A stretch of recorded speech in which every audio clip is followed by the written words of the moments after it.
Breaking.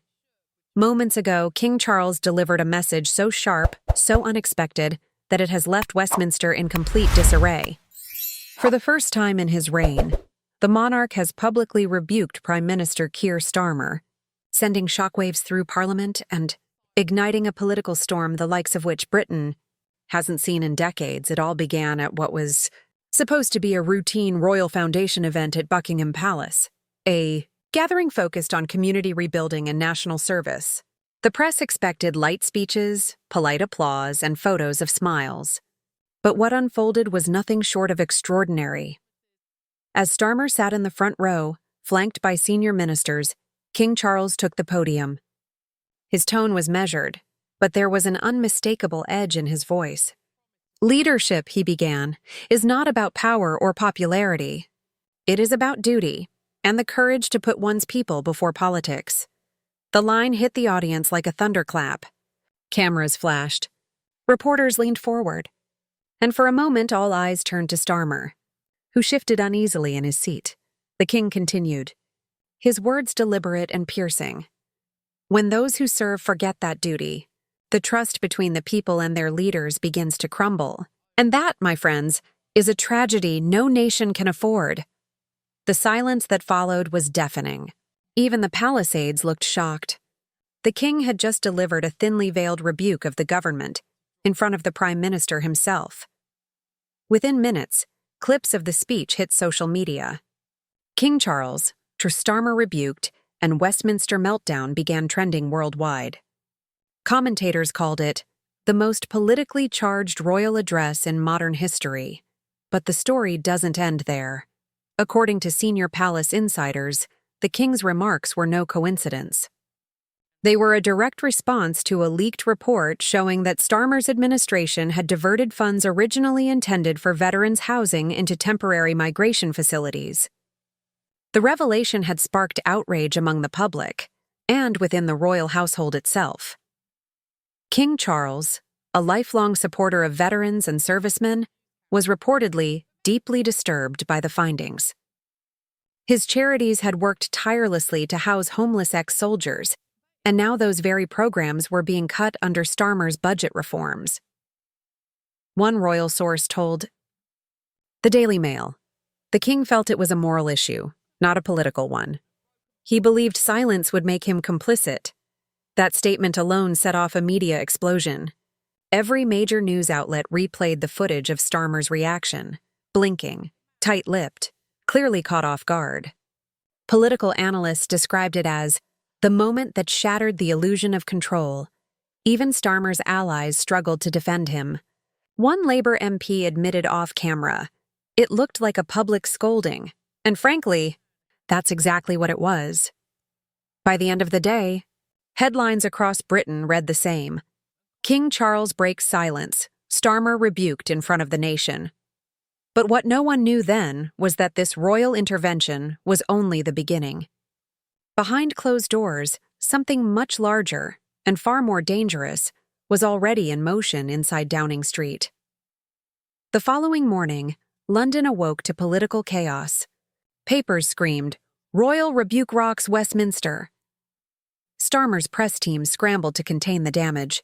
Government insiders described the atmosphere as pure panic. According to leaked reports, Starmer called an emergency meeting with his top ministers at 6:30 a.m. sharp. He reportedly began the session by slamming his hand on the table and demanding to know who briefed the palace. But no one had answers. All they knew was that the monarch himself had turned public sentiment against them overnight. By mid-morning, opposition leaders seized the moment.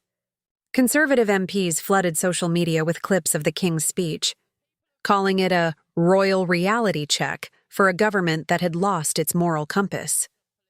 Meanwhile, Reform UK leader Nigel Farage tweeted, "When even the king questions your leadership, it's time to go." The backlash was brutal. Public opinion polls released that afternoon showed Starmer's approval rating plunging by 11 points in 24 hours. On talk radio and television, callers voiced fury. "The king spoke for us all." Finally, someone had the courage to say what Britain's been thinking. At the palace, Aides were said to be stunned by the scale of the reaction. One royal correspondent noted, "The king didn't intend to start a political firestorm, but once those words left his mouth, there was no turning back." Inside Downing Street, the tension was unbearable. Starmer reportedly canceled public appearances and refused to take media questions. His advisors urged him to issue a statement reaffirming his respect for the monarchy. That evening, in a televised address, Starmer appeared visibly strained. He tried to project calm, but couldn't hide the tremor in his voice. "I have always respected the monarchy and the role it plays in uniting this nation."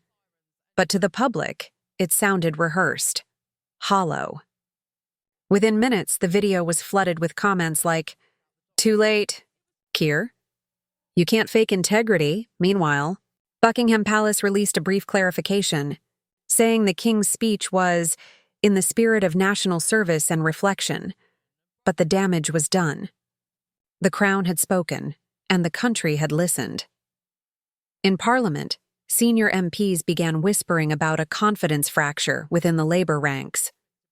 Some privately warned that if Starmer's credibility didn't recover, his leadership might not survive the year.